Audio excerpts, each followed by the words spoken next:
nakaraang gabi nga pala, madami-dami aking huli. So ayun, malakas ang hangin. So ito lang. Ito.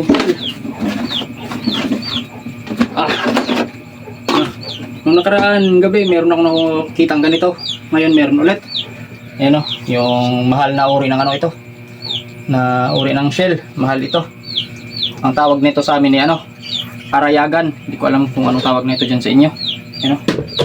Ito yung ano, dawat. Sabi ko yung dawat.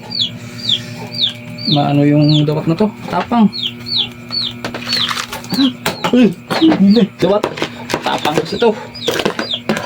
Isang ano, kalatungan. Ihawin ko lang yan. Ito mga katuldo ko. Ayan. Busalog, bugaong tsaka gisaw. May kiro. So madami-daming ano, isda yung huli ko ngayon.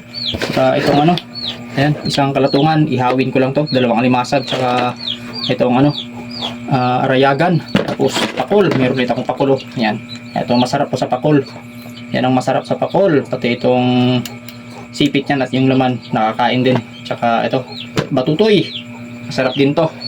Siguro bukas hindi muna ako mangiilaw, siguro bukas magano kami, magkagid na naman, baba kami ng lambat, ulam. So at least kahit papaano libre na naman ulam mga katuldo ko.